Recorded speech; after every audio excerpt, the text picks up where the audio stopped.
James Mitchell's weathered hands have kept his family farm alive through drought, debt, and despair. But nothing prepared him for the night. A rain-soaked stranger appeared at his door, a woman whose designer clothes couldn't hide the weariness in her eyes. Sarah Bennett traded boardrooms for barn doors, seeking something real in a world built on pretense. As autumn leaves fall on Cedar Valley Farm, two souls from different worlds will discover that sometimes the greatest wealth isn't counted in dollars, but in the currency of the heart. Before we jump back in, tell us where you're tuning in from.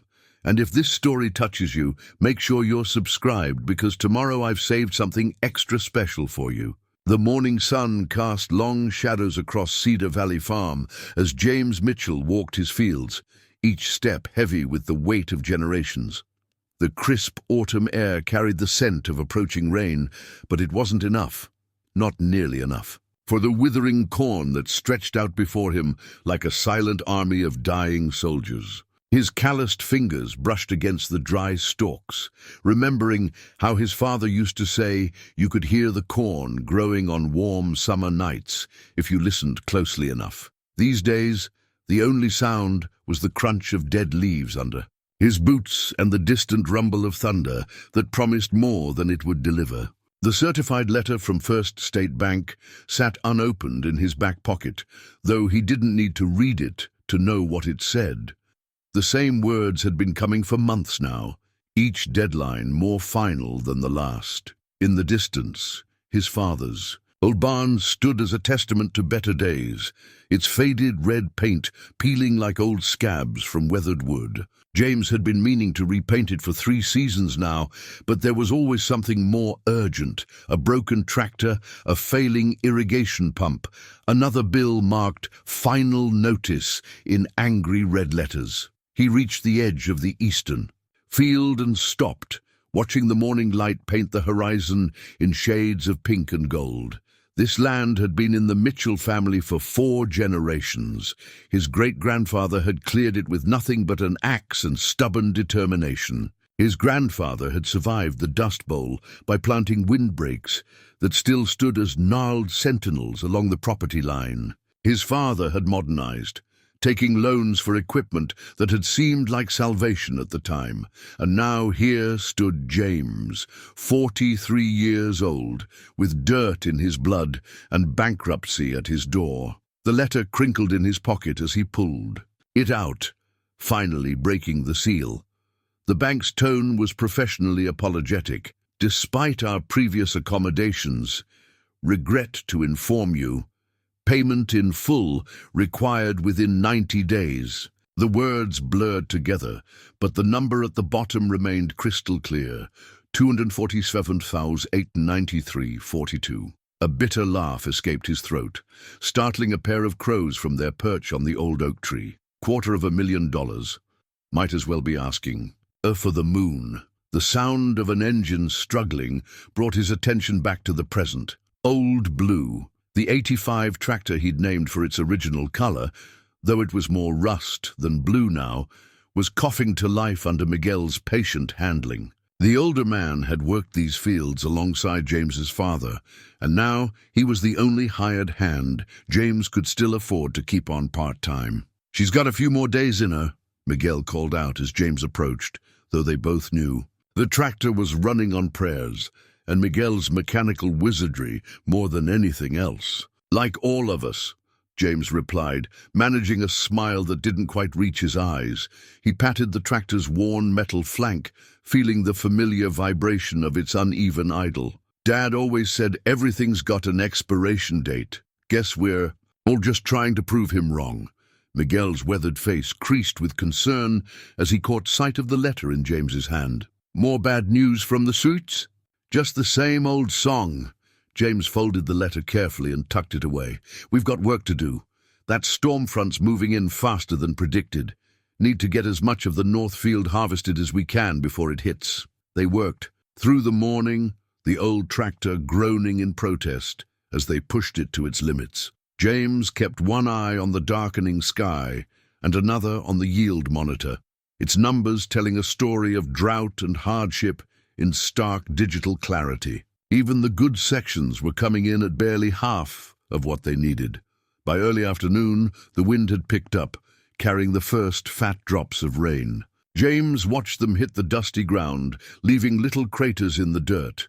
Too little, too late for this season's crops. The story of his life these past few years seemed written in those tiny impacts.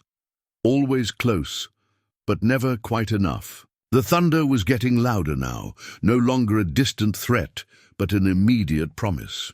Miguel had already headed for the equipment barn with Old Blue, leaving James alone in the field. He stood there for a moment longer, rain soaking through his worn denim shirt, feeling the cool drops mix with the warm sweat of honest labor on his skin. Just need a little more time, he whispered to the land, to his ancestors, to whatever power might be listening.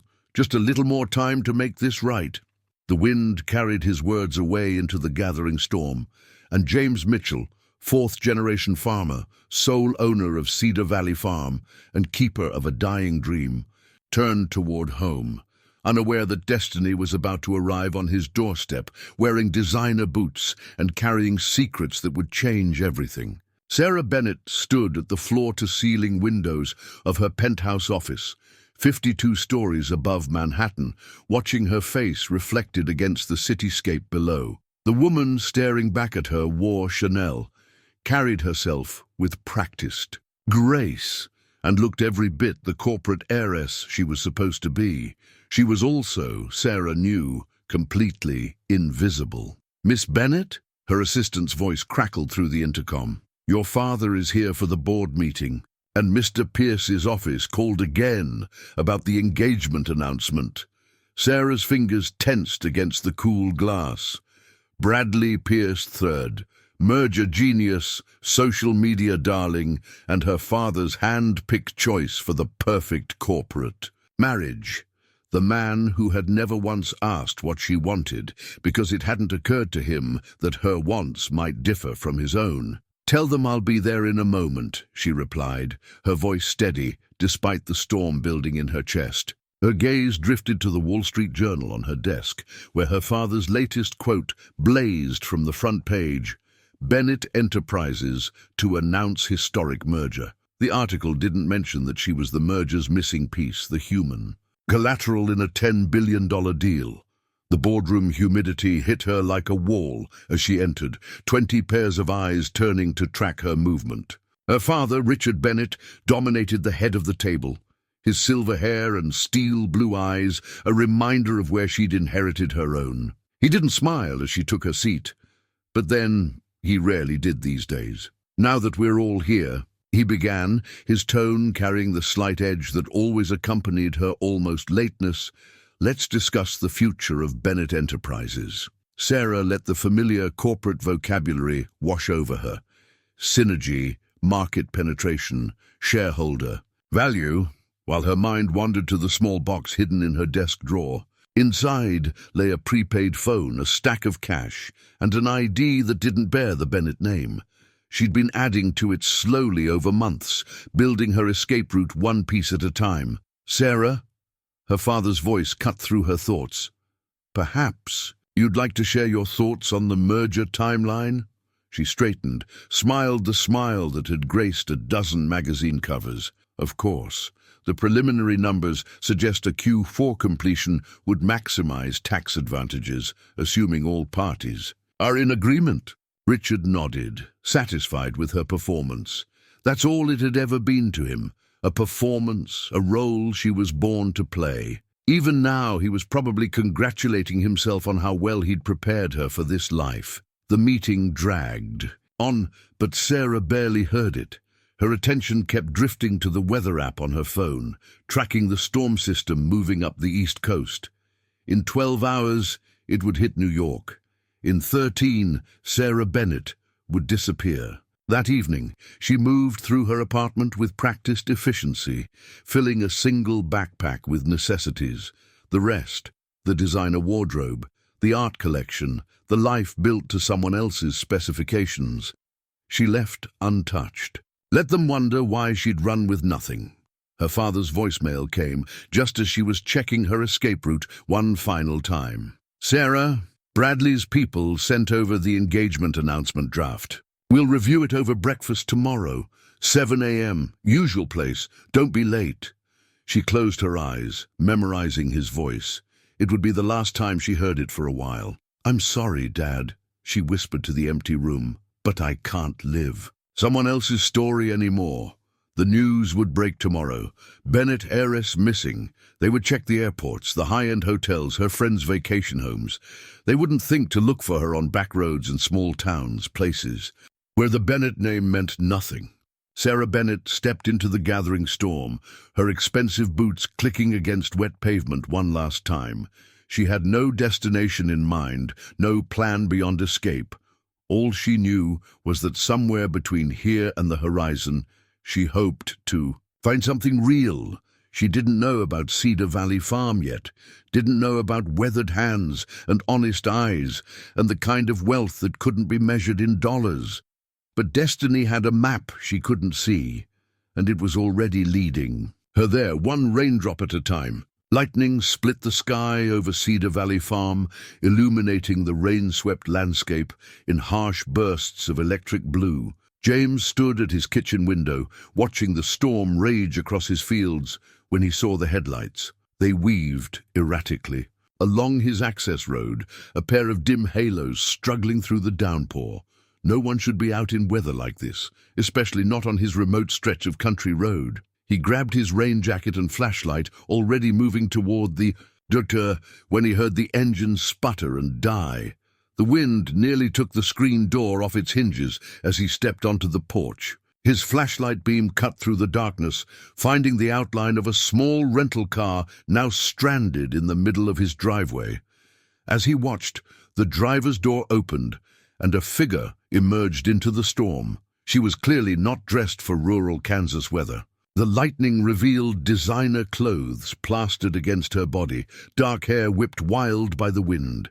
She carried a single backpack and moved with the uncertain steps of someone who'd never walked through mud before. "Hello?" Her voice barely carried over the storm. "I'm so sorry to intrude, but my car—" Another flash of lightning, another crack of thunder that made her jump. James was already moving down the porch steps. "Get inside," he called out. "This way." She stumbled, her expensive boots slipping in the mud. James caught her elbow, steadying her, and felt her trembling. From cold or fear or both, he couldn't. Until, up close, even in the rain and darkness, he could see the exhaustion in her face. The warmth of the kitchen hit them like a physical presence as they made it inside. Water pooled around their feet on the worn linoleum floor, and James quickly grabbed a pair of old towels from the laundry room. "Here," he said, offering her one. "You're soaked through." "Thank you." Her voice was cultured, city-polished, but genuine gratitude shone through the refinement. "I know this must seem strange. A stranger showing up like this. Strange would be leaving anyone out in this weather." James moved to the old wood stove, adding another log. "I'm James Mitchell. This is Cedar Valley Farm." "Sarah," she said after a slight pause. "Just Sarah," he noted. No last name offered. "I was trying to make it to the next town, but in this rain, I got turned around, and then the car just died." James nodded. The rental car's lights were already growing dim, battery probably dead.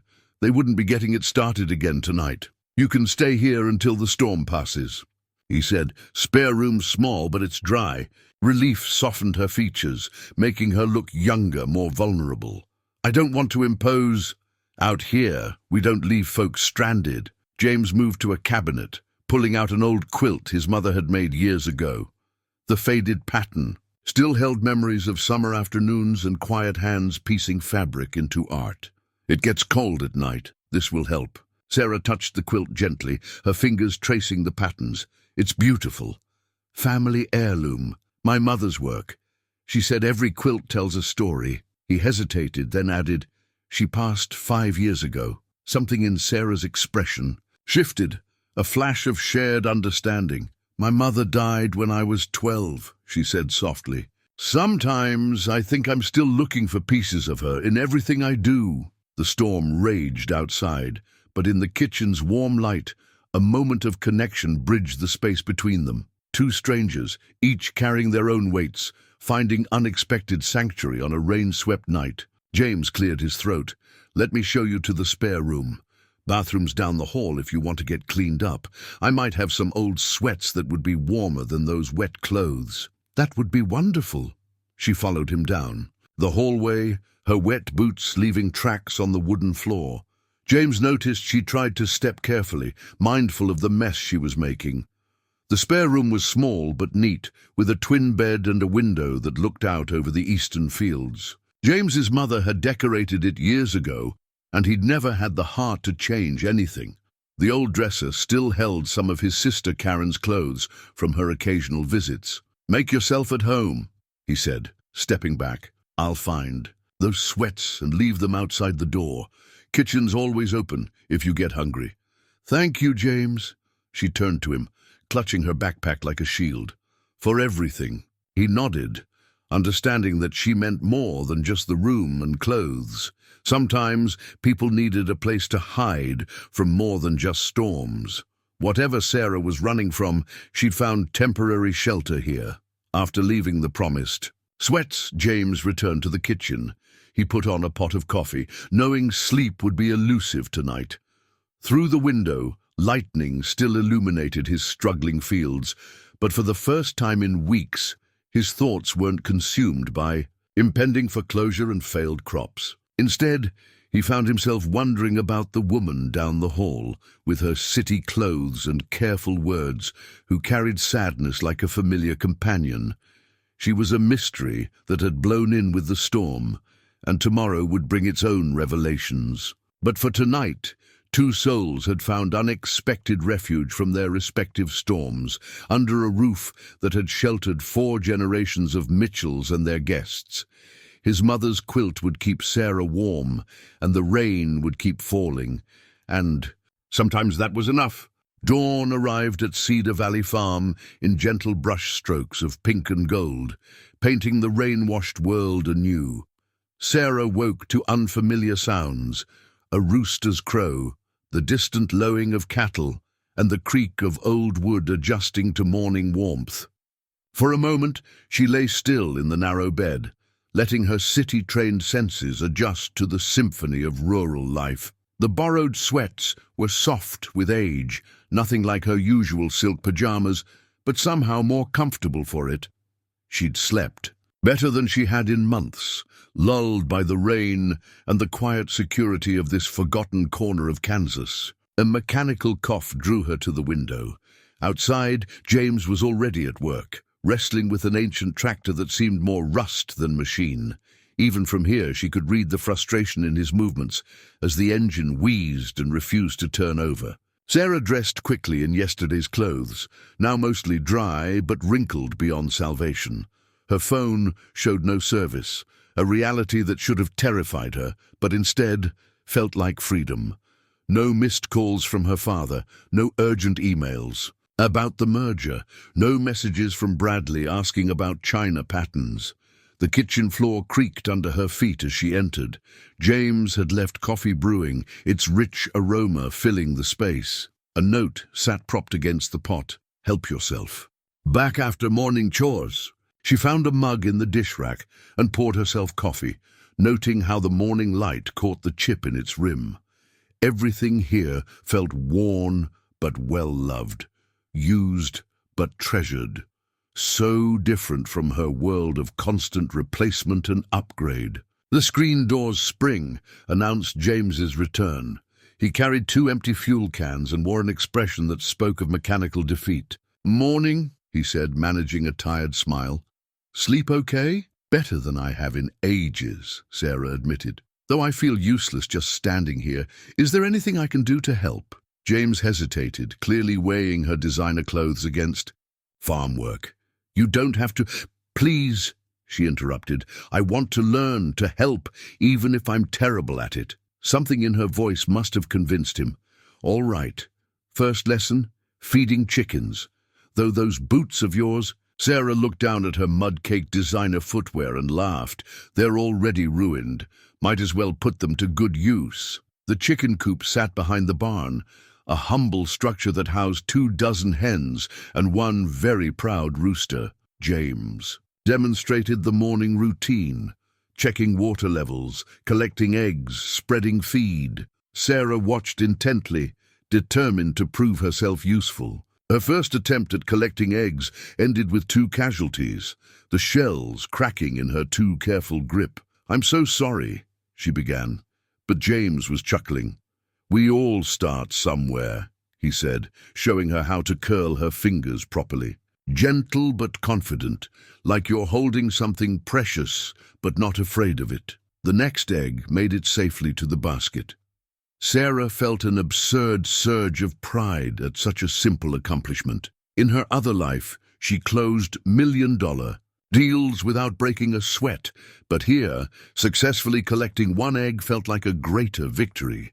The morning progressed in a series of small lessons. James taught her to check feed levels, to listen for the different sounds chickens made when content versus distressed, to watch for signs of illness or injury. He spoke about each task with quiet authority, the expertise of someone who'd done this countless times, but never took it for granted. "The tractor's still a problem, though," he said, as they walked back to the house. "Parts are expensive, and with the bank breathing down my neck." He stopped, seeming to realize he'd said more than he'd meant to. Sarah felt the familiar weight of her family's wealth, knowing she could solve his financial problems with a single phone call. But that would mean revealing who she was, destroying this fragile space where she was just Sarah, a woman learning about chickens and real work and genuine connection. "Maybe I could look at it," she offered instead. "I may not know farming, but I understand machines. It's part of what I—" She paused, caught between truth and fiction. "What I used to do." James studied her for a moment, then nodded. "After breakfast. No point fighting with machinery on an empty stomach." In the kitchen, he proved to be a capable cook, producing a simple but hearty meal of eggs, some from their morning collection, toast and more coffee. Sarah watched him move around the space with easy familiarity, noting how he automatically avoided the squeaky floorboard near the sink, the way he knew exactly how long to hold the temperamental toaster lever. "You've lived here your whole life, haven't you?" she asked. "Born in the upstairs bedroom," he confirmed. "4th generation to work this land, though might be the last if things don't turn around." The worry in his voice tugged at her heart. She wanted to tell him about her business experience, how she could help with financial planning and modernization. But that would lead to questions she couldn't answer yet. Instead, she said, "Let's look at that tractor. Sometimes a fresh pair of eyes is all you need." They spent the rest of the morning with Old Blue, as James called the tractor. Sarah's manicured nails turned black with grease as she traced fuel lines and checked connections. It felt real in a way that corporate boardrooms never had. Immediate, tangible, important. "There," she said finally, pointing to a corroded wire. "That's your problem. The electrical system's not getting proper contact. We can bypass it temporarily, but you'll need to replace the whole assembly soon." James looked at her with new respect. "Where'd you learn about engines?" Sarah thought quickly. "My grandfather," she said, which wasn't entirely a lie. Her grandfather had taught her about machines, Rolls-Royces and private jets, but the principles were the same. He believed everyone should understand how things work. "Smart man," James said softly. Then, with a small smile, "Though I bet he never imagined you'd be using that knowledge on a 40-year-old tractor in Kansas." "No," Sarah laughed, thinking of her grandfather's face if he could see her now, covered in grease and mud. "But I think he'd approve. He always said real value isn't in having things, but in understanding them." The tractor started on the next try, its cough a little steadier, a little more confident, like Sarah herself, finding new purpose in unexpected places. Evening settled over Cedar Valley Farm like a soft blanket, bringing with it the kind of quiet Sarah had never known in Manhattan. She sat at James's kitchen table, surrounded by scattered papers and receipts, the farm's financial records, such as they were. James had been reluctant to share them, but after 3 days of her quiet presence and willing help, his pride had given way to pragmatism. "It's not pretty," he'd warned, dropping the battered ledger book in front of her. "Dad was old school, kept everything in his head mostly. I've tried to be more organized, but..." Now Sarah studied the numbers with the same intensity she'd once applied to corporate acquisitions. The situation was dire, but not hopeless. James's father had taken out loans at the worst possible times, trading long-term stability for short-term solutions. The current debt was crushing, but the underlying business was sound, or could be, with the right adjustments. "You're frowning," James observed, setting a fresh cup of coffee beside her. He'd changed from his work clothes, but still carried the day's labor in the set of his shoulders, the careful way he lowered himself into the chair across from her. "Just thinking," Sarah replied, tapping her pen against the ledger. "Your operating costs are too high for your current yield, but there are ways to fix that." "Fix what? The drought? The equipment that breaks down every other week? The fact that small farms are dying everywhere you look?" There was no bitterness in his voice, just tired resignation. Sarah leaned forward, her fingers tracing a column of numbers. "Look here. You're paying premium prices for individual seed orders because you're buying late in the season. If you consolidated your purchases and ordered earlier..." "Need capital for that," James interjected. "Can't order early when you're waiting on last season's payments to come through." "True, but there are agricultural co-ops in the region. Pool resources with other small farms, negotiate better rates." She was sliding into her boardroom voice without meaning to, the familiar rhythm of problem-solving taking over. "Your equipment costs are bleeding you dry. Instead of band-aid repairs, you need a comprehensive replacement plan." James stared at her, coffee forgotten. "You sound like you've done this before." Sarah caught herself, remembering who she was supposed to be. "I worked in business consulting. Before." It wasn't a lie, exactly, just a dramatic underselling of the truth. "Before what?" "Before I needed something different." She met his eyes, willing him to understand without explanation. Sometimes the life you're born into isn't the life you're meant to live. Something shifted in James's expression, recognition, perhaps, of a shared weight. "Dad always said farming was in our blood. 4 generations of Mitchells, working the same land. Never occurred to him we might fail on my watch." "You haven't failed," Sarah said firmly. "The whole agricultural industry has shifted. Small farms need to adapt or die. It's not fair, but it's reality." She flipped through more pages, highlighting figures. "Your actual farming practices are solid. The problems are all financial and structural." James leaned closer, his arm brushing hers as he studied the numbers she indicated. Sarah caught the scent of soap and honest sweat, so different from Bradley's expensive cologne. "Even if everything you're saying makes sense," he said, "the bank won't wait for long-term solutions. They want their money now." Sarah fought the urge to reach for her phone, to make the calls that could solve everything instantly. Instead, she focused on what she could do without revealing her identity. "Start small. I can help you reorganize your books, set up a proper accounting system, track everything, find the bleeding points, plug them one at a time." "Why?" The question was soft but direct. "Why help a stranger with his failing farm?" "Because I need to prove I'm more than my father's daughter. Because helping you might help me find myself. Because when you look at me, you see Sarah, not Sarah Bennett. Because everyone deserves a chance to save what they love," she said finally.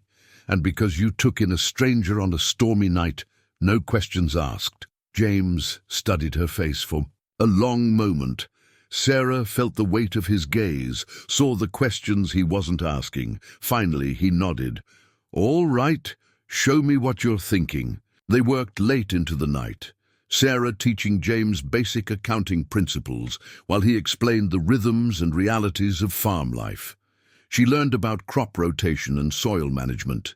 He learned about cash flow projections and depreciation schedules. When Miguel arrived the next morning, He found them still at the kitchen table, surrounded by organized piles of paper and empty coffee cups. Sarah had created a simple spreadsheet system that even James's ancient computer could handle. The farm's financial picture was still grim, but at least now they could see it clearly.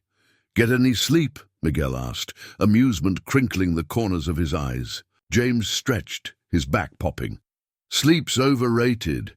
Besides, our guest here might have just given us a fighting chance." Sarah felt warmth bloom in her chest at the words, "our guest." For the first time since leaving Manhattan, she felt like she was exactly where she needed to be. The agricultural magazine was 2 years old, dog-eared and coffee-stained, but Sarah devoured its contents like the latest financial quarterly.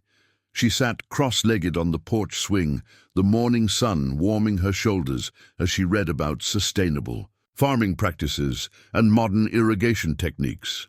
"Found my light reading, I see." James emerged from the house carrying 2 steaming mugs. He handed her one, settling beside her on the swing with a familiar ease that made her heart skip. "This article about drought-resistant hybrid corn," she said, accepting the coffee. "Have you considered it? The initial investment is higher, but the yield statistics are impressive."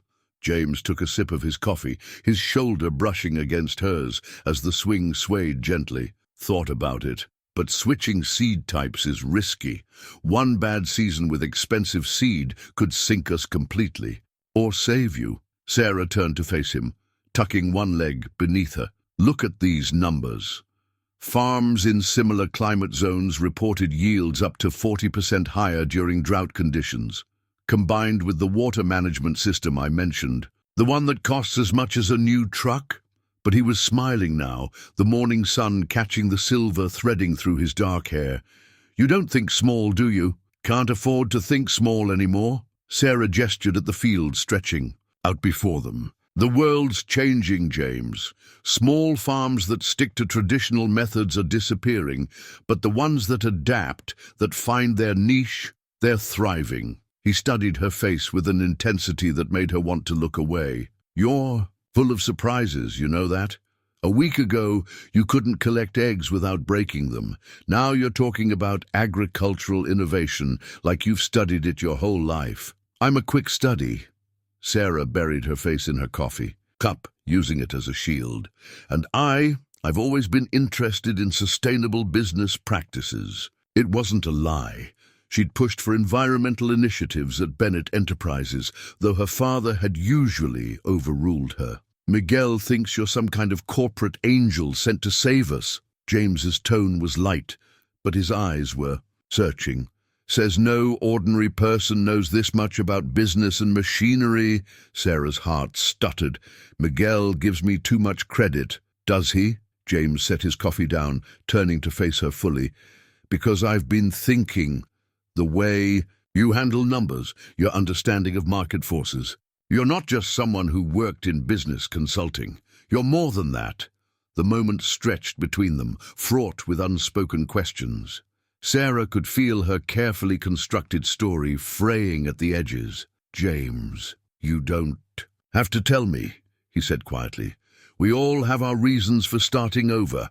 I need to know that whatever you're running from won't follow you here. The farm's in enough trouble without—" "It won't," she said quickly, too quickly.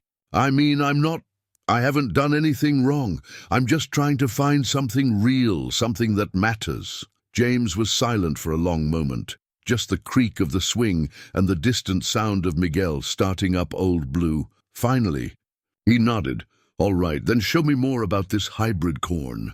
They spent the morning going through the magazine together, Sarah explaining modern farming techniques, while James pointed out practical considerations she hadn't thought of. His knowledge was deep and intuitive, generations of farming wisdom, combined with his own careful observations. "See this section here?"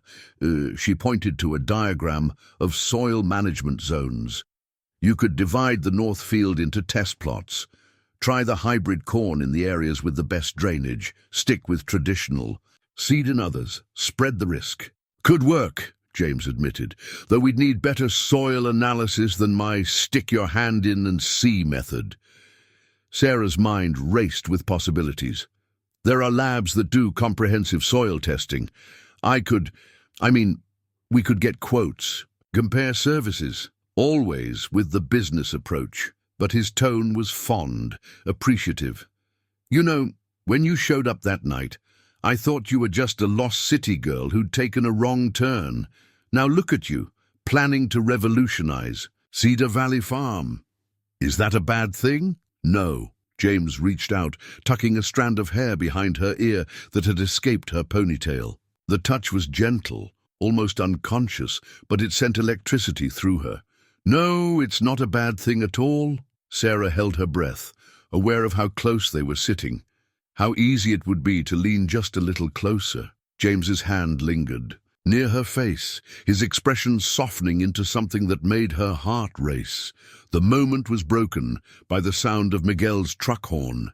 James pulled back, clearing his throat. That's our signal. Irrigation pumps acting up again. I'll come with you, Sarah said, standing quickly. I should learn how the current system works if we're going to upgrade it. As they walked toward the fields, Sarah felt the weight of everything unsaid between them. Her secrets pressed against her chest like physical things, demanding to be spoken.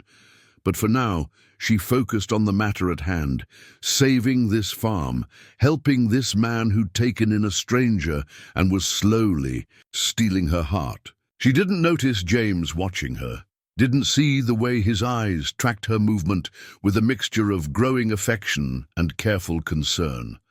Both of them carried their own worries, their own fears about the future. But for now, they had hybrid, corn to discuss, and irrigation systems to repair, and a fragile connection building between them like morning sun breaking through storm clouds. The Saturday morning farmers market in downtown Cedar Grove buzzed with the kind of authentic energy Sarah had never found in Manhattan's carefully curated food halls. Pickup trucks lined the square, tailgates down to display everything from fresh produce to homemade jams. The air smelled of coffee, baked goods, and the last sweet corn of the season. It's not much, James said as they unloaded their modest offerings. Eggs, late tomatoes, and Miguel's wife's famous pepper jelly. But every dollar counts these days. Sarah surveyed their setup with a critical eye. The produce was exceptional, but the presentation needed work. "Give me 10 minutes, she said, already rearranging. She'd orchestrated million-dollar product. At launches, she could handle a farmer's market display. James watched, amused, as she transformed their plain fold-out table. She arranged the tomatoes by size and color, created an artful pyramid of jellies, and positioned the egg cartons to catch the morning light. From her bag, she pulled a piece of craft paper and a marker. "Where did you even get those?" James asked as she began writing. "Always be prepared," she replied, carefully lettering Cedar Valley Farm, fresh from our family to yours. "My moth," she caught herself. "Someone once told me presentation is half the sale." The sign looked rustic and inviting, nothing like the sleek corporate presentations she used to give. But as she stepped back to examine her work, she felt more pride than she had in any boardroom success. Their first customer arrived just as she finished, an elderly woman who scrutinized their tomatoes with expert eyes. "These from Mitchell's place?" she asked James. "Yes, ma'am. Picked fresh yesterday. I remember when your daddy used to bring the best beefsteaks in the county." She selected 3, then paused at the jellies. "These roses?" "Her special recipe," James confirmed. The woman added 2 jars to her purchase. As Sarah carefully wrapped the tomatoes in paper, she heard James explain about crop rotation and organic practices. He was a natural salesman when it came to his produce, his passion for farming evident in every word. The morning progressed steadily. Sarah discovered she enjoyed the direct interaction with customers, the simple satisfaction of making change and wrapping purchases. No corporate politics, no hidden agendas, just honest commerce and genuine appreciation for quality products. "You're good at this," James commented during a lull. where you handle the customers, organize everything, starting to think you could sell ice to Eskimos." Sarah laughed. "Just basic business principles. Know your product, understand your customer, present things well." She adjusted a shifting tomato. "Though I have to admit, this is more satisfying than my last job."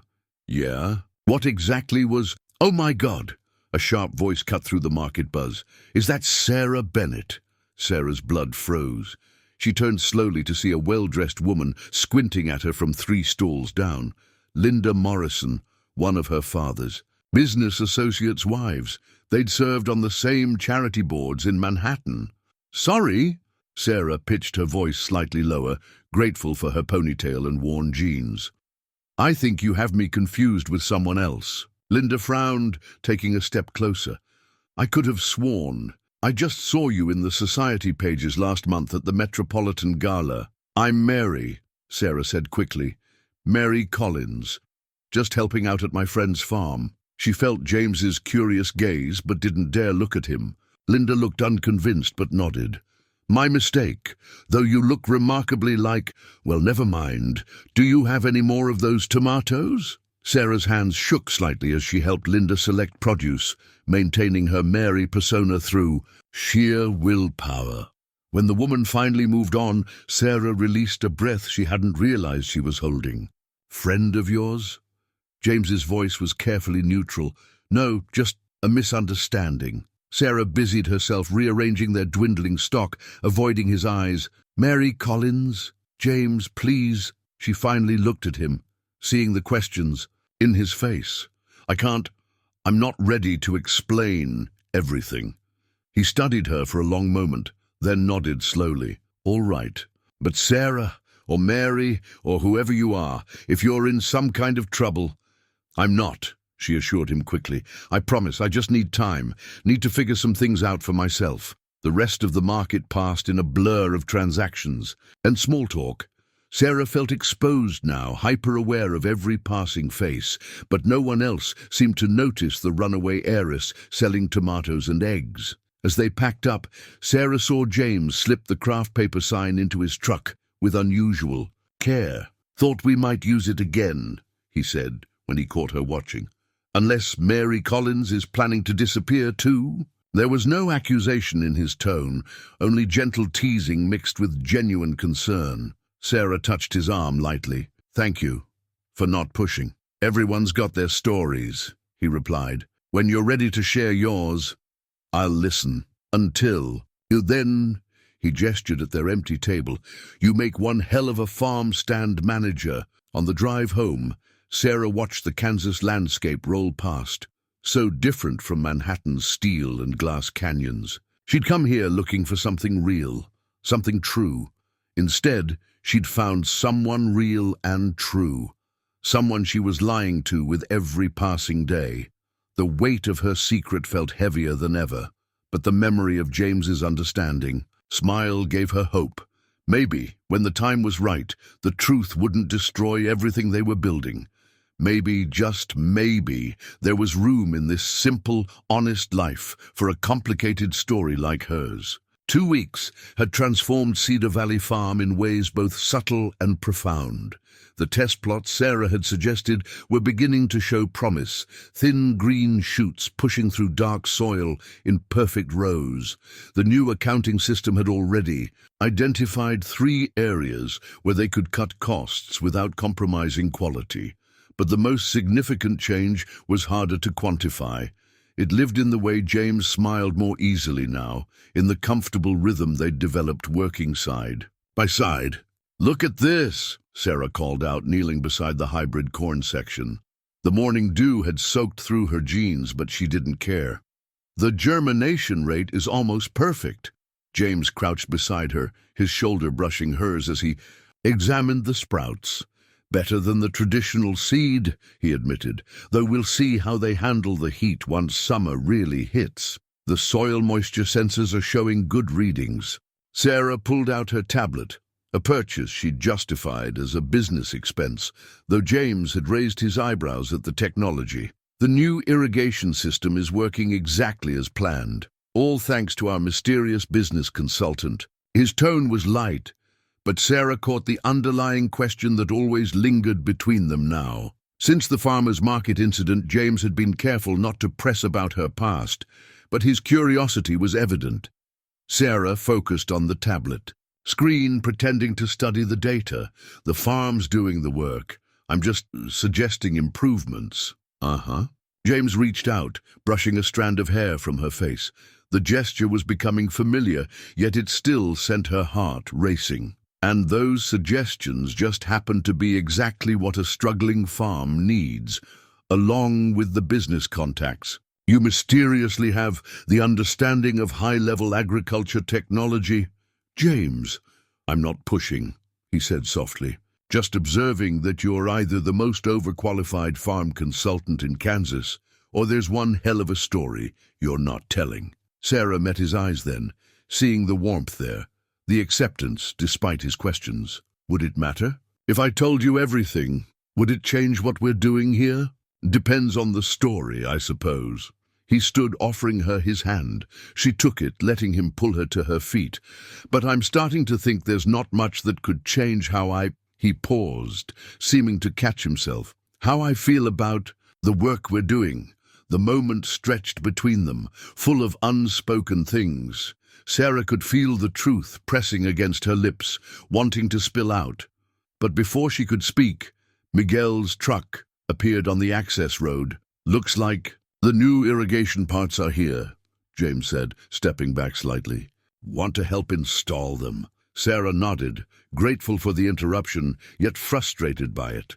Every day made it harder to keep her secret, but every day also made the potential consequences of revealing it more frightening. She'd seen the pride James took in saving his farm through honest work. How would he feel, knowing she could have solved his financial problems with a single phone call? They spent the morning installing the new irrigation system, a task that would have been impossible without Miguel's expertise and Sarah's understanding of the technology. James watched them work together, occasionally shaking his head in amazement. "What?" Sarah asked, catching his expression as she explained a particularly complex valve sequence to Miguel. "Just thinking about that first morning, when you couldn't collect eggs without breaking them. Now look at you, programming irrigation computers, teaching my best hand about soil sensors." Miguel grinned. "She's a good teacher. Explains things. Clear, not like those manual writers who never saw dirt up close." "High praise from Miguel," James said. "He usually thinks city folks are hopeless." "This one's different," Miguel replied, giving Sarah a knowing look that made her wonder how much he had guessed about her background. "She learns fast because she respects the work." It was true, despite her privileged upbringing, or perhaps because of it. Sarah had developed a deep appreciation for the practical knowledge that kept the farm running. Every day brought new lessons. The way clouds on the horizon could signal rain or just tease it, how the smell of the soil changed with its moisture content, the subtle signs that separated healthy plants from struggling ones. By late afternoon, the new system was operational.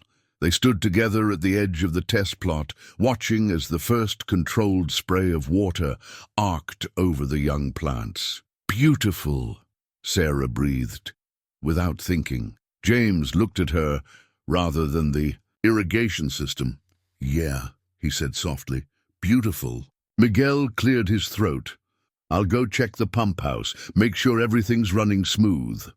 He walked away, leaving them alone in the growing dusk. "The farm's really coming along," Sarah said, trying to keep her voice professional despite her awareness of James's proximity.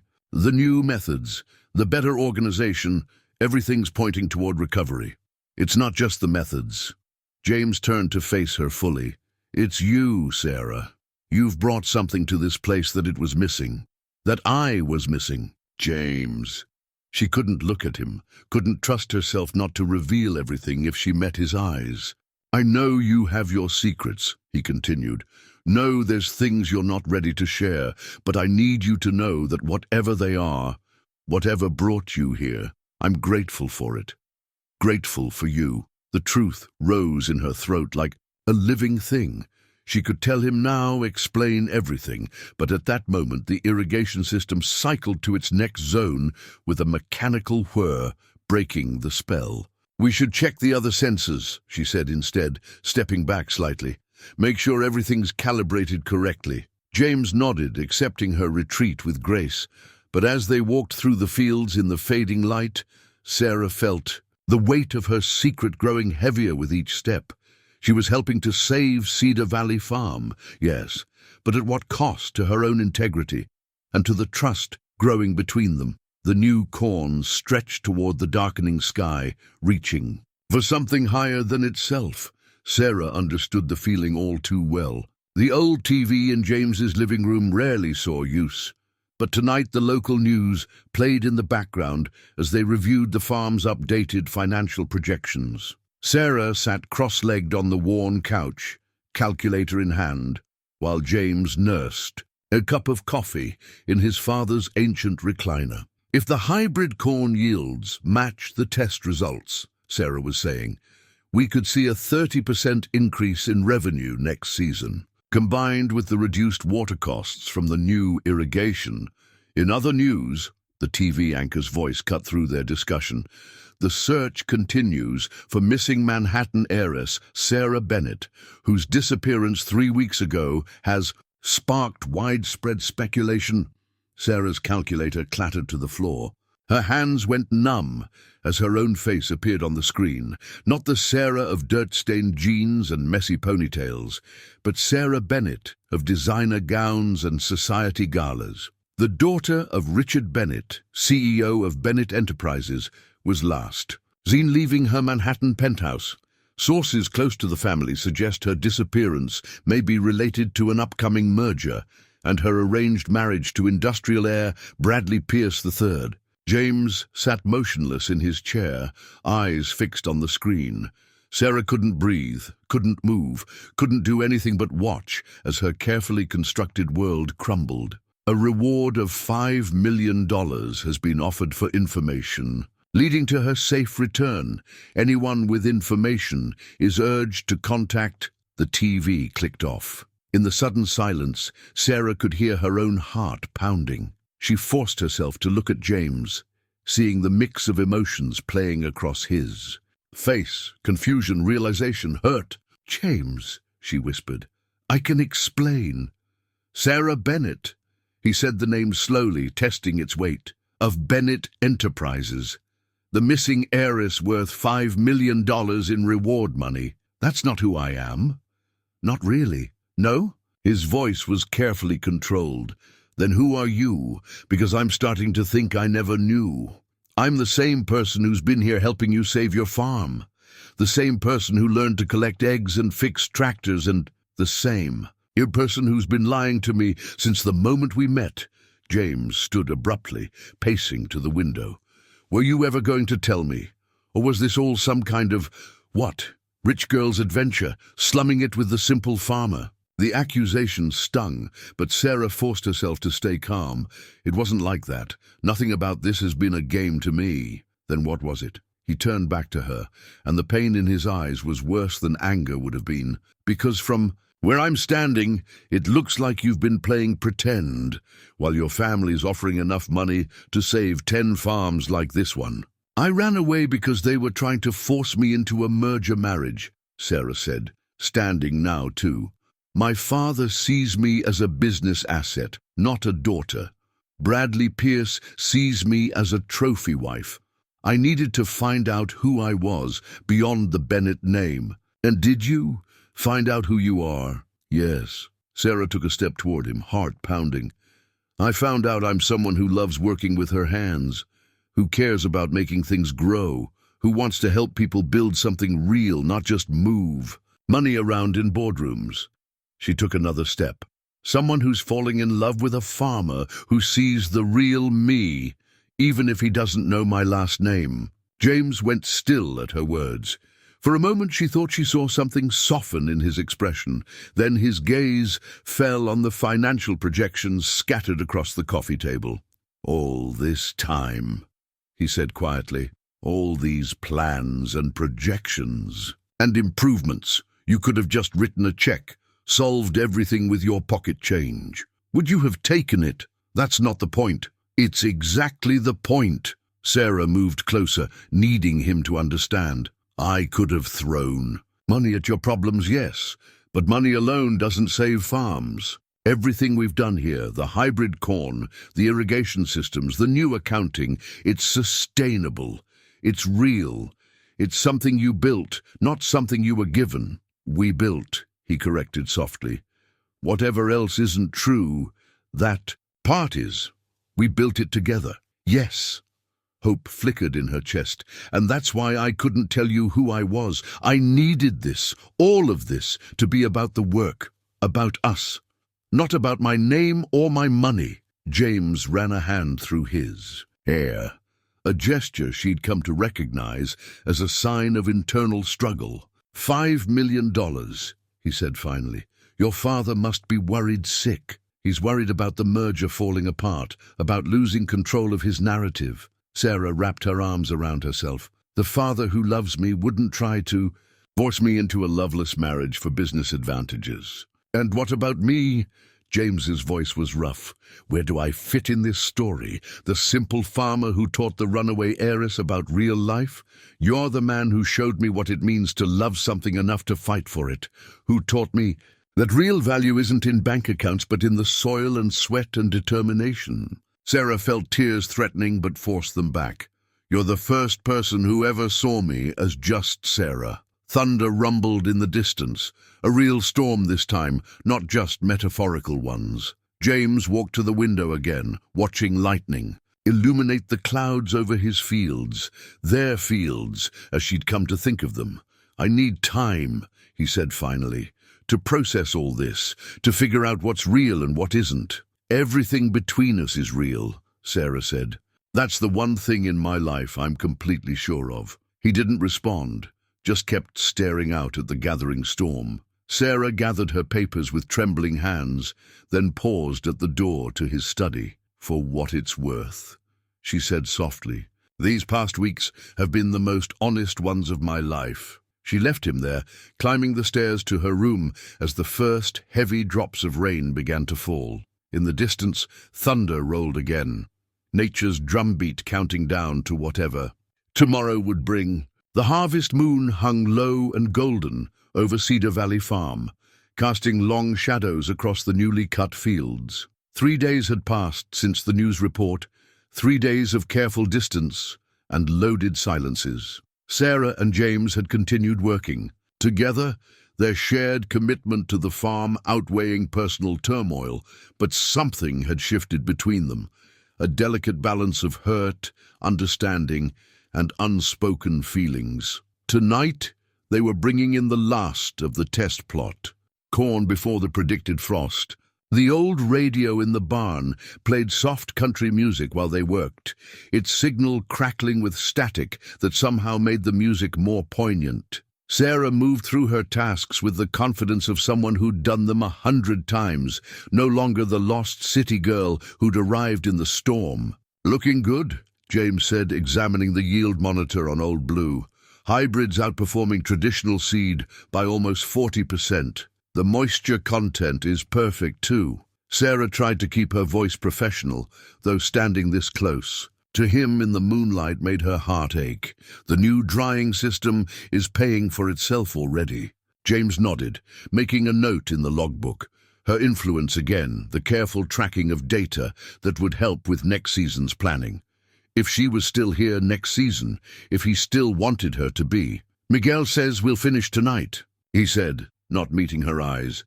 Weather should hold until we get everything under cover. That's good. Sarah searched for something else to say, something that might bridge the gap between them. James, The opening notes of an old Willie Nelson song drifted from the radio, and James went still. Sarah recognized it too, the song that had been playing the first morning she'd helped with chores, when he'd taught her the rhythm of farm life with gentle patience. Remember this? She asked softly. Yeah. His voice was rough. You didn't know the difference between chicken feed and corn seed, but you wanted to learn everything. I still do. Sarah took a careful step closer. Learn everything.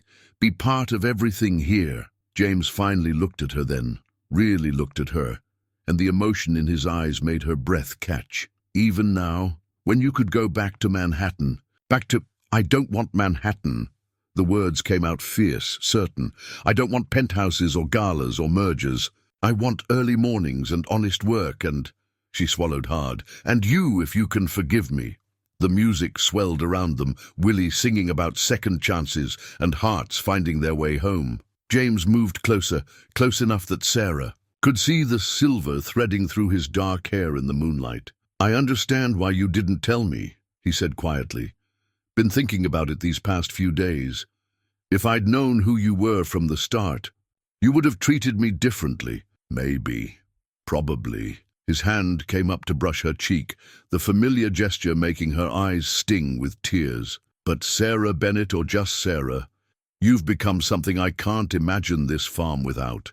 Something I can't imagine my life without. They were so close now, the warmth of his body, a tangible thing in the cool night air. Sarah tilted her face up to his, feeling the inevitability of this moment, the rightness of it. The sharp trill of a phone shattered the silence. Not her burner.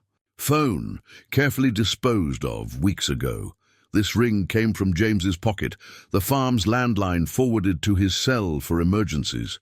He stepped back, the spell broken, and answered. Mitchell here. His expression changed as he listened, eyes widening slightly. Yes, I understand.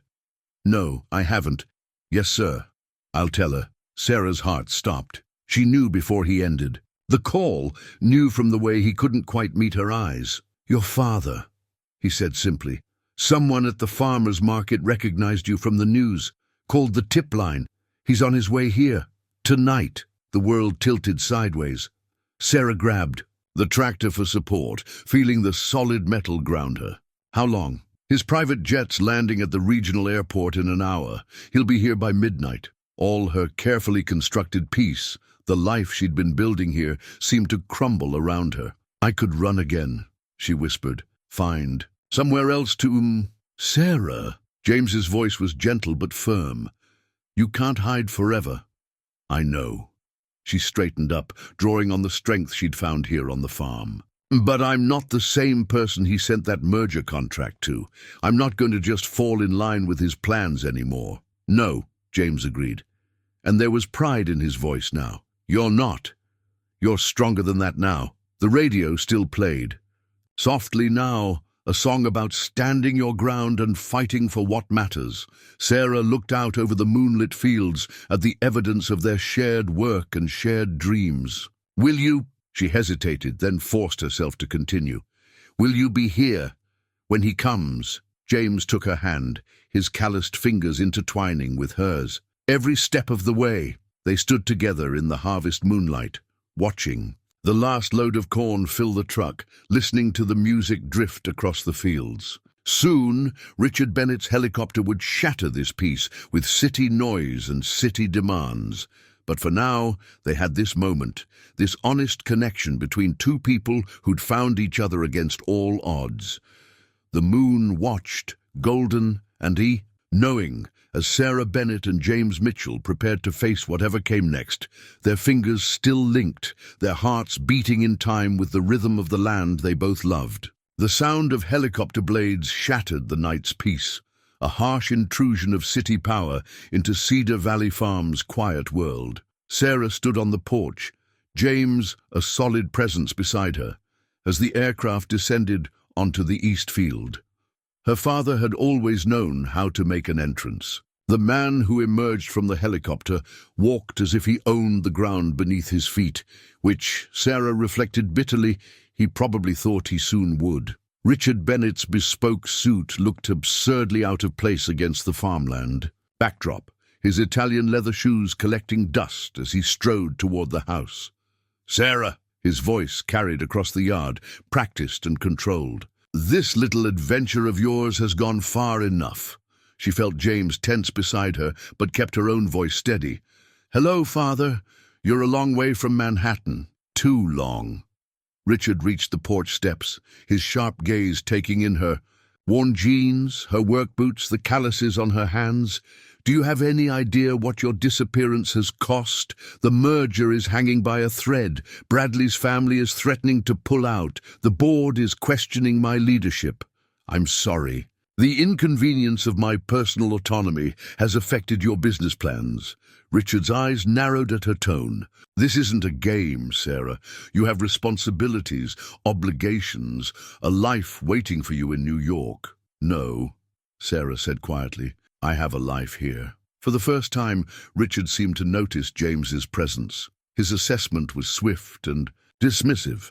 Ah, yes, the farmer who's been harboring my runaway daughter. I assume you knew who she was. We're hoping for a piece of the reward money? Father! Sarah stepped forward, but James's hand on her arm stopped her. No, sir, James said, his voice level. I didn't know who she was until 3 days ago, and I haven't called your tip line or asked for a penny of your money. How noble! Richard's smile didn't reach his eyes. Then I suppose you won't object to her returning home, where she belongs. That's not your decision to make. Sarah moved to stand shoulder to shoulder with James. I'm not a teenager you can ground, Father. I'm a grown woman who's finally found something real, something that matters. Matters. Richard gestured dismissively at the farm. This backwards little operation. Please, Sarah, you're a Bennett. You belong in boardrooms, not barnyards. You're wrong. Sarah's voice grew stronger. This little operation has taught me more about real business, real value creation than all your corporate mergers. We've implemented sustainable farming practices, modernized operations, created genuine community connections. Richard's eyebrows rose. Don't tell me you've actually been playing farmer. She's done more than play, James interjected. Your daughter has revolutionized this farm's operations, introduced hybrid crops, designed new irrigation systems, completely overhauled our business model. And there it is. Richard's smile turned predatory. My daughter's true heritage showing through. Tell me, Sarah, have you considered how easily you could buy this entire farm? Save yourself all this? He gestured at her dirty clothes. Manual labor. That's not what this is about. No. Richard reached into his jacket, withdrew an envelope. Your trust fund alone could purchase every farm in this county. Instead, you're pretending to be common, living some misguided fantasy of the simple life. The only fantasy, Sarah said clearly, was believing I could ever be happy in the life you planned for me. A commotion from the driveway drew their attention. A sleek black car had arrived, and from it emerged Bradley Pierce III, looking as polished and artificial as Sarah remembered. Darling! His practiced concern made her skin crawl. We've been so worried. Bradley. Sarah's voice was ice. I see Father called you. Of course he did. Bradley bounded up the porch steps, reaching for her hand. She stepped back, closer, to James. We have so much to discuss. The merger paperwork is ready. The wedding plans are back on track. No, the word rang out clear and final. They're not. Sarah, be reasonable, Richard began. Reasonable, she laughed, a sound with no humor in it. Was it reasonable to arrange my marriage like I'm a corporate asset? To plan my entire life without once asking what I wanted? I was protecting your future, Richard insisted, ensuring your security. No, you were protecting the merger, ensuring the company's future. Sarah gestured at the farm around them. But I've found my own security here, built something real with my own hands. Built something? Bradley's cultured voice dripped condescension. Darling, you're covered in dirt. Yes, Sarah said proudly. Honest dirt from honest work. When's the last time either of you created something tangible, something that actually matters? Richard's patience visibly snapped. Enough of this nonsense. Bradley, the car's waiting. Sarah, you're coming home now. We'll sort out this rebellion of yours later. I'm not going anywhere. Sarah stood her ground. I'm staying right here. You can't be serious. Bradley looked between her and James, understanding finally dawning. Wait, you and the farmer, this is what you left me for, some rural romance. I left because I was suffocating in your world. Sarah felt James's solid presence behind her, drawing strength from it. Finding James, finding this place, that was a gift I never expected. But it showed me who I really am, who I want to be. And who is that? Richard demanded. A farmer's wife? A country bumpkin playing with crops? No, Sarah said quietly. I'm someone who finally understands the difference between wealth and worth. The silence that followed was broken only by the distant sound of night insects and the cooling tick of the helicopter's engines. Richard studied his daughter with new eyes, seeing perhaps for the first time the steel in her spine, the certainty in her stance. You're making a mistake, he said finally. One you'll regret when this rustic infatuation wears off. The only mistake, Sarah replied, was letting you convince me that my value was tied to your business deals. Bradley stepped forward, his handsome face twisted with spite. You know what? Keep her. He directed this at James. When she's done playing country girl, when she misses her platinum cards and private jets, you'll see what she really is. I already know what she is, James said quietly. She's the hardest worker on this farm, the smartest business mind I've ever met, and the most genuine person I know, despite everything she was taught to be. Richard's expression hardened. This isn't over, Sarah. When you come to your senses, if you're threatening her, James interrupted, his voice still calm but carrying an edge of steel, you should know that small towns look after their own. And Sarah, she's one of us now. The night wind stirred, carrying the scent of fresh-cut corn and honest earth.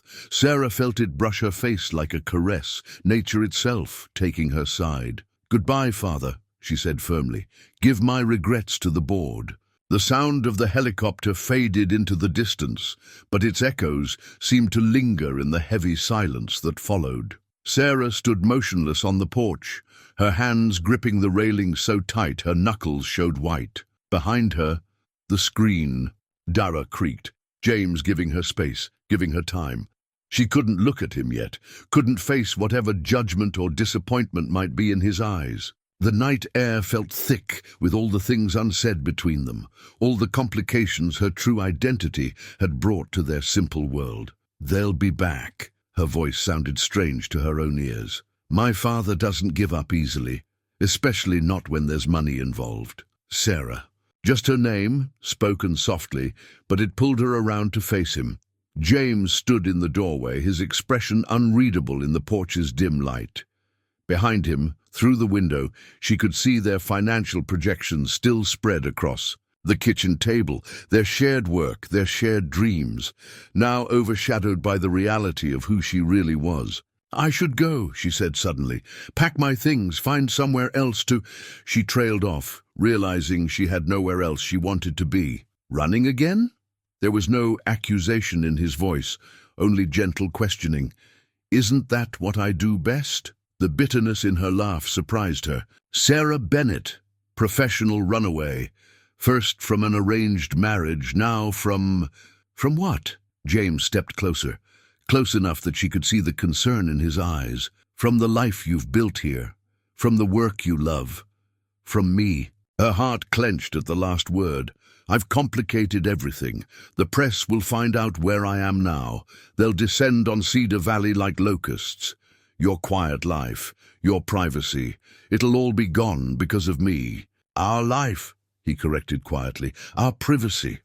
Unless, he hesitated, unless you've changed your mind about staying. Sarah turned back to the darkness, watching fireflies dance over the fields, nature's own miniature stars. How can you still want me here, after all the lies, after seeing what my world is really like? I saw exactly what your world is like. James moved to stand beside her, his shoulder brushing hers. I saw a man who treats his daughter like a business asset, a fiancé who never bothered to know the real you, and I saw you stand up to both of them, choosing this life, choosing us, over all their wealth and power. But my father was right about one thing. Sarah forced herself to voice her deepest fear. I could have bought this farm 10 times over, could have solved all your problems with a single check. Instead, I let you struggle, let you worry about the bank, and in doing so, you gave me something worth more than money. James turned her gently to face him. You gave me a partner. Someone who believed in this place as much as I do. Someone who put in the work. Who saw possibilities He couldn't see. James, her voice wavered. The Sarah Bennett who stepped out of that helicopter would have written a check and felt superior about saving the simple farmer. But you, the real you stayed and fought and built something lasting. His hand came up to cup her cheek. That's the woman I'm falling in love with. The words hung in the night air between them, honest and unretractable. Sarah felt tears spill down her cheeks. They're not wrong about how hard this will be, she whispered. The press, the pressure from my family, the merger fallout, it'll all come crashing down on us. Let it come. James's thumb brushed. Away her tears. We've faced drought and debt and broken equipment. We can face this too, together.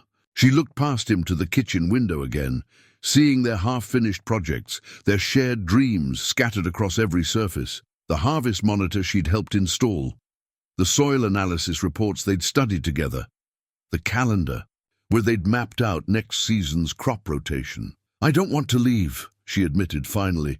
This place, this life we're building, it's more real than anything I've ever had. Then don't leave. James's voice was soft but certain. Stay, fight, show your father that real wealth isn't measured in dollars. Sarah leaned into his touch, letting herself draw strength from his steadiness. The Sarah Bennett he wants me to be would never understand what we've built here. Good thing that's not who you are anymore. The night wind stirred her hair, carrying the scent of cut corn and possibility. Somewhere in the distance, a whippoorwill called, a sound she wouldn't have recognized 3 months ago, but now knew as intimately as her own heartbeat. When the reporters come, she said slowly, we should show them the hybrid corn results first. Let them see what sustainable farming really looks like. James's smile was bright, even in the dim light. There's my girl, already turning chaos into opportunity. I learned from the best. Sarah straightened up, squaring her shoulders. A very wise farmer once told me that every challenge is just another season to weather. They stood together, on the porch, watching the fireflies dance over their fields, their futures as intertwined as the crops they'd planted side by side. Tomorrow would bring its own storms, reporters and lawyers, family pressure and public scrutiny.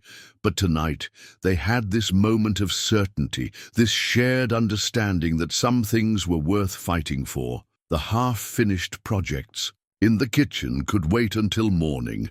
Right now, they were exactly where they needed to be. The Bennett Enterprises boardroom hadn't changed in the month since Sarah had last sat at its gleaming mahogany table. The same Manhattan skyline stretched beyond floor-to-ceiling windows. The same executive chairs lined up like soldiers awaiting orders. But Sarah had changed, and she felt it in every breath of recycled air. As you can see, the corporate lawyer droned, sliding another document across the polished surface, the Pierce family is willing to be reasonable. They'll drop the breach of contract suit if you agree to a public statement about taking time to reflect on the merger's benefits.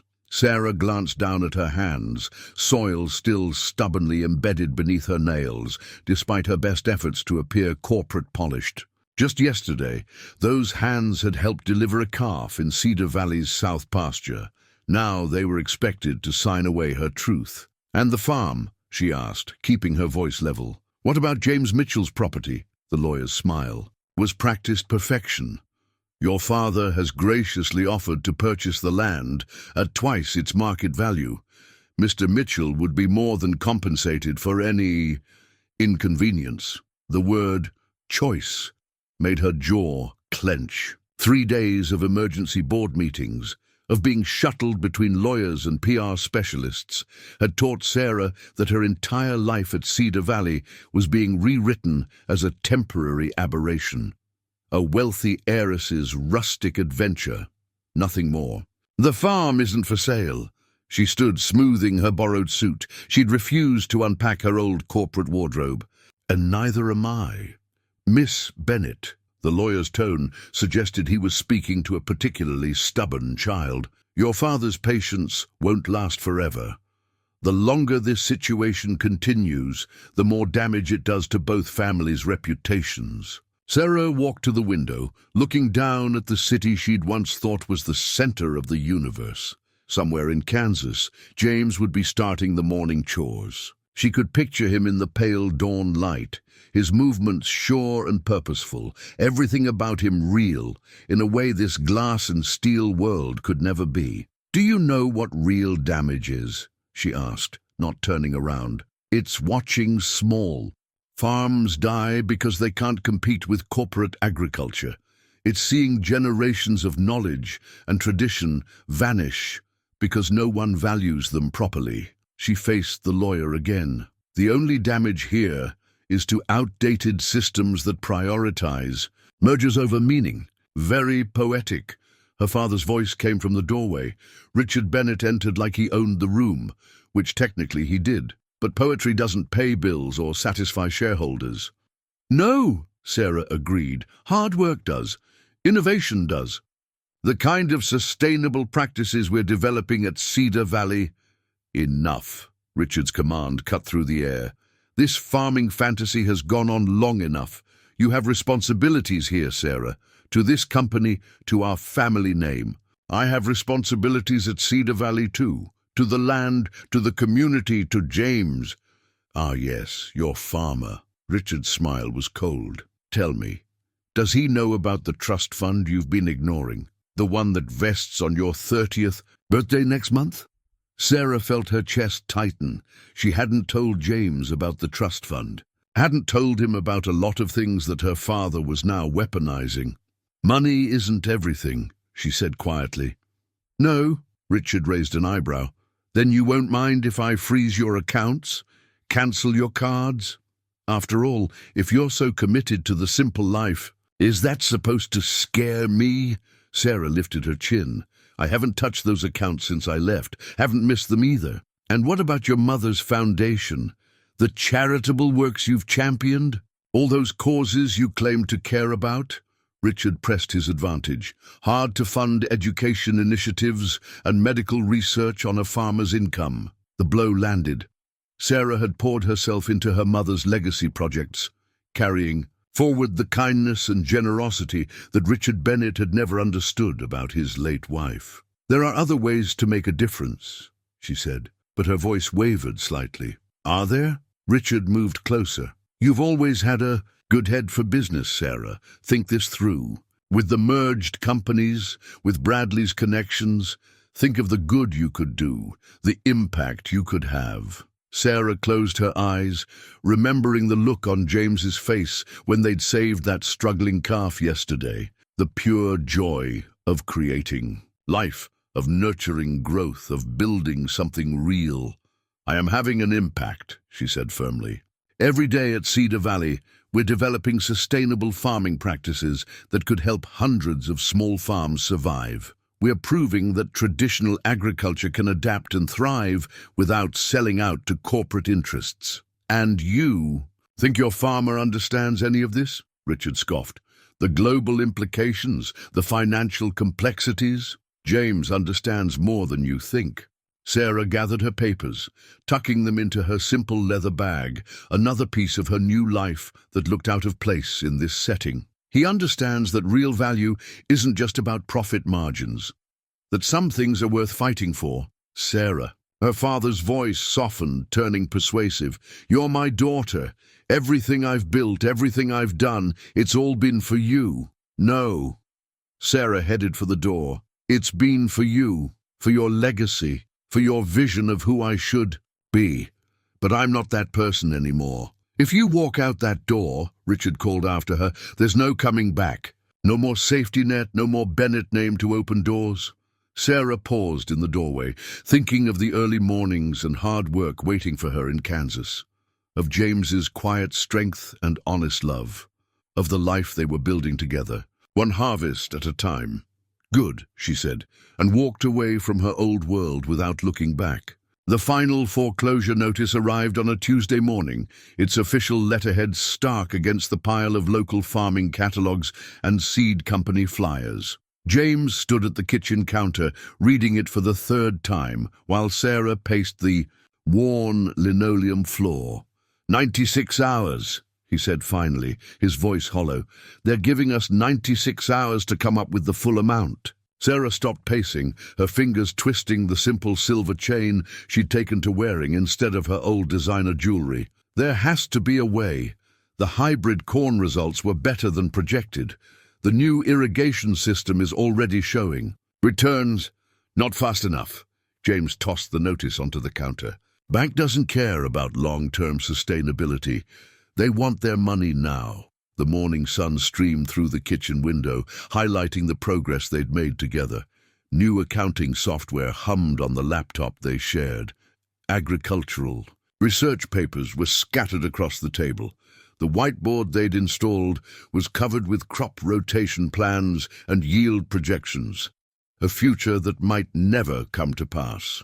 I could call my father, Sarah said quietly. Make a deal. No. James's response was immediate and firm.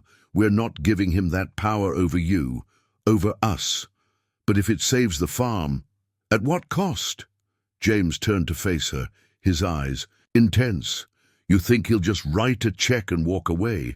He'll use it to control you, to force you back into that life you ran from. Before Sarah could respond, Miguel burst through the screen door, out of breath and clutching his phone. You need to see this, he said, pulling up a video. Sarah's heart sank as she recognized the setting, the marble-floored lobby of Bennett Enterprises. The timestamp showed it was from less than an hour ago. On the screen, Bradley Pierce stood at a podium, his practice smile gleaming under camera lights. While we respect Sarah's need for personal time, the merger timeline cannot be extended indefinitely. Therefore, we're announcing today that Pierce Industries will begin acquisition talks with Morgan Agricultural Technologies instead. Morgan Ag, James's voice was sharp. The corporate farm conglomerate that's been buying up distressed properties in the region? Sarah felt the blood drain from her face. My father's orchestrating this. Morgan Ag is one of his shadow companies. He uses them for hostile takeovers. They're already here, Miguel said grimly, switching to a local news feed. 3 Morgan Ag representatives at the bank in town this morning, talking about regional consolidation opportunities. The pieces clicked into place with terrible clarity. Richard Bennett wasn't just pressuring his daughter anymore. He was systematically destroying any chance of Cedar Valley Farm surviving independently. James gripped the counter, his knuckles white. They'll buy up the debt, force immediate payment. Then when we can't pay, they'll take everything, Sarah whispered. All their hard work, all their dreams of sustainable farming and independent agriculture, crushed under corporate machinery. Her phone buzzed. The burner phone she'd kept for emergencies. The text was from her father's private number. Time to come home, Sarah. Don't let your pride destroy what 4 generations of Mitchells built. The manipulation was classic Richard Bennett, using guilt and family legacy as weapons. But this time, he'd miscalculated badly. Sarah straightened, steel entering her spine. No, she said firmly, drawing James's attention. We're not letting them win. Sarah, listen to me. She grabbed a marker, striding to their whiteboard. Morgan Ag's involvement changes everything. This isn't just about one farm anymore. It's about exposing predatory corporate practices in agriculture. She began writing rapidly, her business training merging with her newfound farming knowledge. We have proof of sustainable farming viability, data on hybrid crop yields, water conservation statistics, cost-benefit analyses of traditional versus corporate farming methods. Data doesn't pay the bank, James said softly. No, but it gets attention. Sarah's marker squeaked across the board as she outlined her plan. The press is already watching because of me. Instead of hiding from them, we use that spotlight. Show them what's really happening to small farms, how companies like Morgan Ag are destroying agricultural communities. Miguel leaned forward, interest kindling in his eyes. The co-op farmers would back you up. We've all lost neighbors to corporate buyouts. Exactly. Sarah capped the marker, turning to face them. This isn't just our story anymore. It's about everyone fighting to keep independent farming alive. James studied the plans she'd sketched out, his expression thoughtful. It's risky, going public like that, taking on corporate agriculture. Riskier than losing everything? Sarah took his hand, her fingers intertwining with his. You taught me that some things are worth fighting for. This farm, this life we're building, it matters. Not just to us, but to everyone who believes in sustainable, independent agriculture. The morning sun caught the dust motes dancing in the kitchen air, turning them to gold. Outside, the fields they'd worked together stretched toward the horizon. Fields that had supported 4 generations of Mitchells and could support many more if they could just find a way to save them. James squeezed her hand, and she felt his calluses against her own farm-toughened skin. What's your plan? Sarah Bennett, daughter of corporate America, champion of small farms, and a woman who had finally found her true calling, smiled. First, we call a press conference. Then we show the world exactly what they're trying to destroy. James Mitchell had never felt more out of place than he did in the gleaming lobby of Bennett Enterprises. His best shirt, freshly pressed by Miguel's wife that morning, felt inadequate against the sea of bespoke suits. The pocket watch that had belonged to his grandfather seemed to tick louder than usual against his chest, counting down the moments until everything changed. The security guard eyed him suspiciously. Sir, the public shareholders' meeting is by invitation only. He's with me. Sarah emerged from the elevator, and James's breath caught. She wore a simple black dress rather than her usual farm clothes, but her eyes held the same determination he'd seen when she fought to save struggling crops or deliver breech calves. He's my guest. The guard's eyes widened with recognition. Sarah's face had been all over the news since their press conference 2 days ago. The viral video of her exposing Morgan Ag's predatory practices had caught fire, spreading through agricultural communities like wind through wheat fields. Miss Bennett, the guard stammered, I didn't realize. It's fine. Sarah took James's arm, the gesture natural and defiant. We're already late for the meeting. In the elevator, James pulled out his grandfather's watch, checking the time. Sarah caught the movement, smiling softly. Grandfather's legacy? She asked. Same as your mother's foundation. He tucked the watch away. Some inheritances aren't about money. The elevator opened directly into the shareholders' meeting, already in progress. Richard Bennett stood at the podium, his commanding presence drawing all eyes, until his daughter walked in with a farmer's calloused hand clasped in hers. As I was saying, Richard's voice barely faltered, the Morgan acquisition presents a unique opportunity to destroy independent agriculture. Sarah's voice rang out clear and strong. To crush family farms under corporate greed? Murmurs rippled through the assembled shareholders. James felt their stares, but kept his focus on Richard Bennett, measuring the man who'd tried to buy his daughter's freedom with the same casual disdain he showed small farmers. Sarah, Richard's tone held warning. This is a private meeting. Nothing about this is private anymore, Father. Sarah moved forward, pulling James with her. Your unique opportunity has gone viral. Small farmers across 3 states are speaking out about Morgan Ag's practices, about how Bennett Enterprises uses shell companies to force foreclosures and undercut local agriculture. More murmurs. Worried now. Shareholders shifted in their seats, smartphones appearing as they checked the news. The Morgan acquisition is a sound business decision, Richard said firmly, one that will benefit our shareholders at what cost? It was James who spoke now, his quiet farmer's voice carrying unexpected authority. Your daughter showed me that business doesn't have to destroy tradition to be profitable. That innovation can preserve heritage instead of replacing it. He reached into his jacket, withdrawing a USB drive. These are our farm's numbers since Sarah introduced her improvements, sustainable practices, hybrid crops, modern irrigation, all supporting traditional farming methods. Our yield is up 40%, water usage down 30%, and we're not the only ones. Richard's mask slipped slightly. You think one farm's success story changes market realities? No, James said calmly.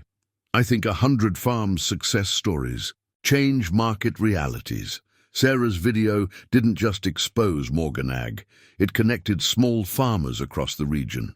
We're sharing data, forming cooperatives, proving that independent agriculture can compete in the modern market. And destroying your daughter's arranged marriage and corporate merger in the process, a voice called from the audience. Bradley. Pierce stood up, his handsome face twisted with spite. The Pierce family won't forget this betrayal. Betrayal?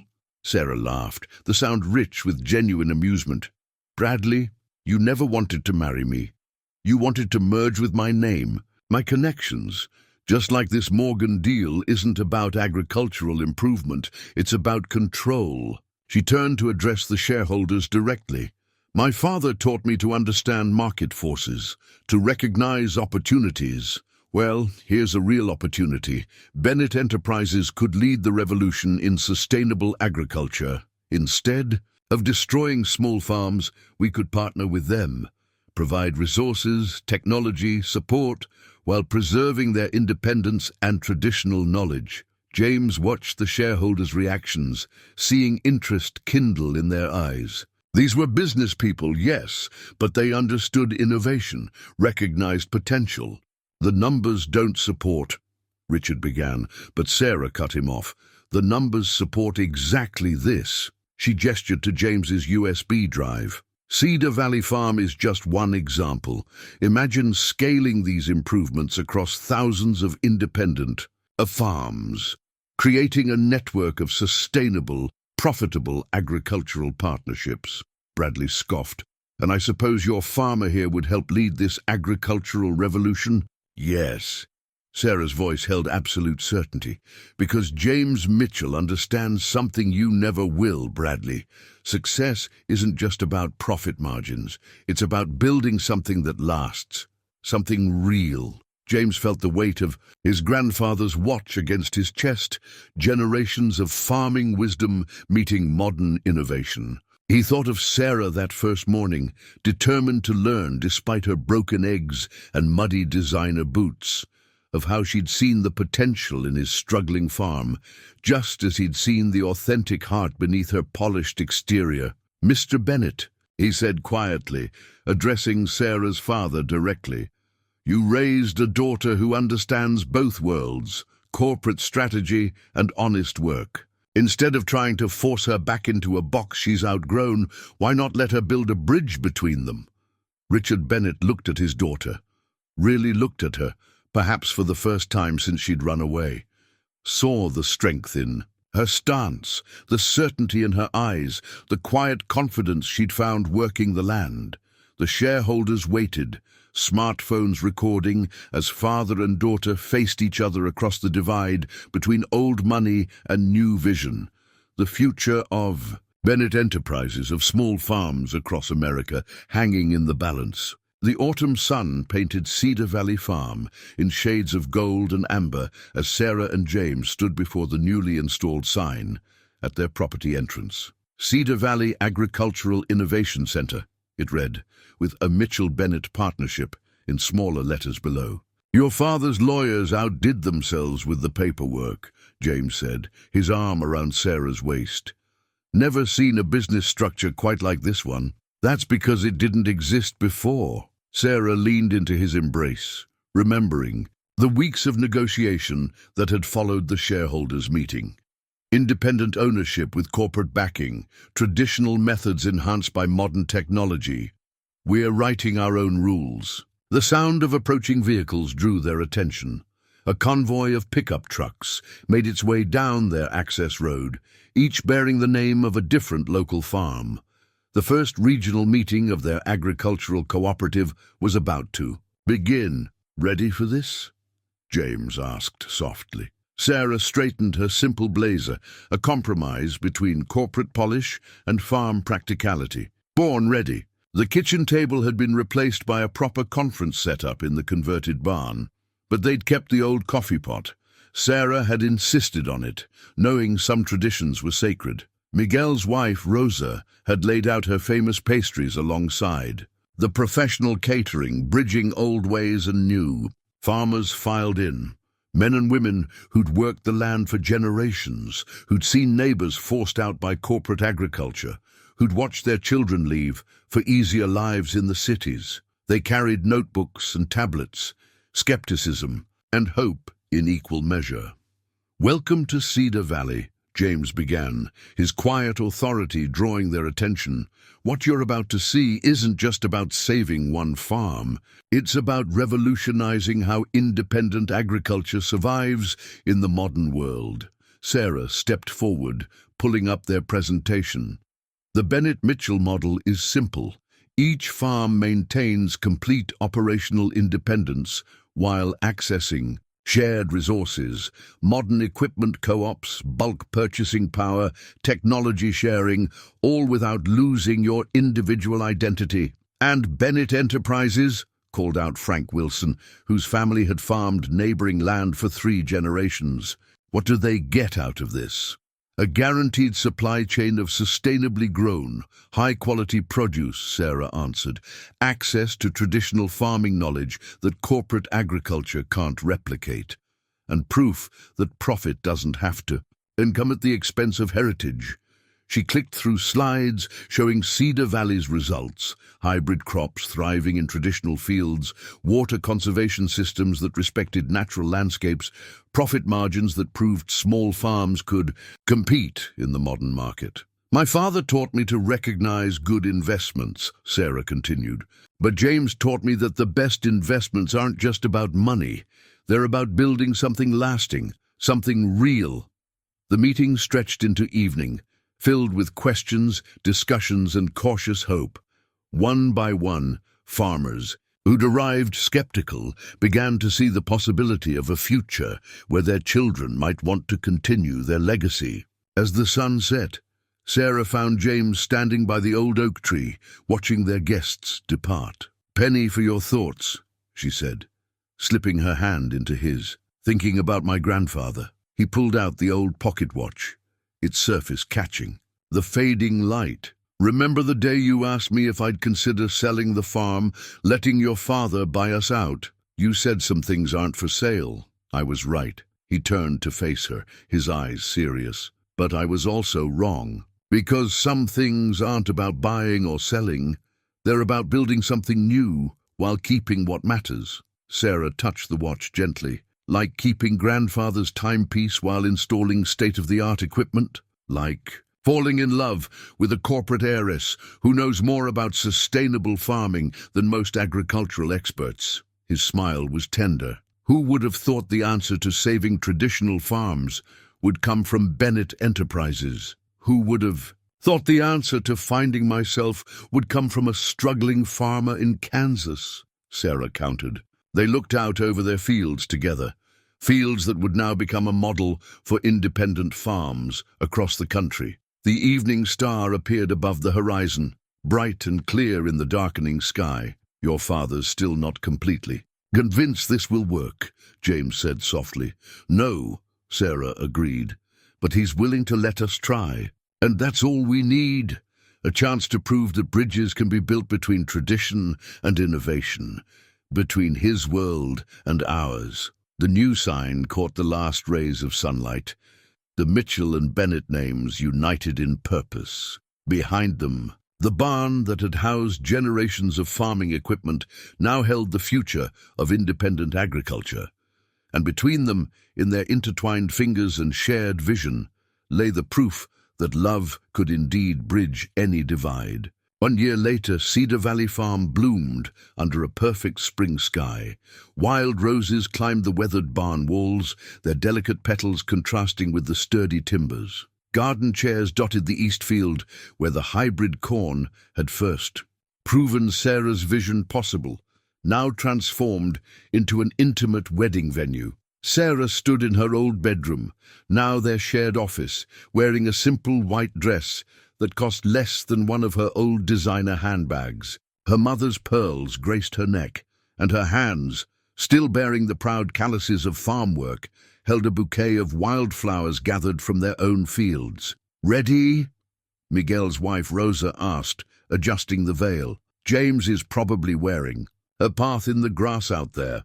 More than ready. Sarah touched the ring she already wore, a band crafted from metal salvaged from Old Blue, their first tractor together. James had presented it to her last harvest, down on one knee in the middle of their most successful field. The wedding was everything their original society page engagement would not have been. Local farmers and corporate executives mingled on the lawn. Rosa's homemade pies sat alongside catered hors d'oeuvres. Richard Bennett, still learning to navigate this new world his daughter had created, stood awkwardly in a suit that cost more than most farms' monthly revenue.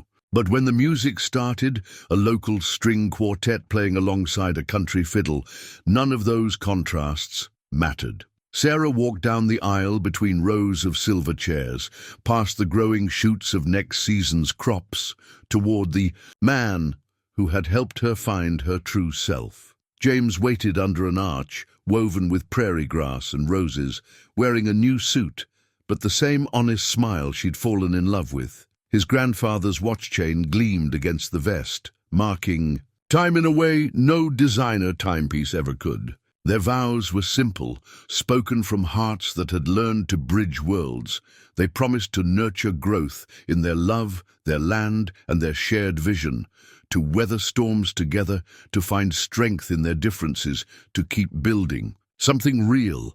Richard Bennett surprised everyone by speaking at the reception, his corporate polish softened by genuine emotion. "A year ago," he admitted, "I thought my daughter was throwing her life away. Today, I see she was building a better one, not just for herself, but for an entire community." The Bennett Mitchell Agricultural Initiative has already helped 20 family farms modernize without losing their independence. Sometimes it takes the next generation to show us a new way forward. Later, as sunset painted the sky, in colors no city building could match, Sarah and James danced near the old oak tree where they'd first begun to fall in love. "Happy?" James asked, his hand warm against her back. "Complete," Sarah answered, watching their guests celebrate. Miguel teaching a corporate vice president to two-step. Rosa explaining soil chemistry to a hedge fund manager. Farmers and financiers finding common ground over shared hopes for the future. The new sign at the farm's entrance caught the last golden light. Cedar Valley Farm, Mitchell and Bennett Agricultural Innovation Center. Below it, fresh dirt showed where they'd just planted a new hybrid rose variety, developed in their own greenhouse, a perfect blend of traditional beauty and modern resilience, like their love, like their life, like the future they would grow together.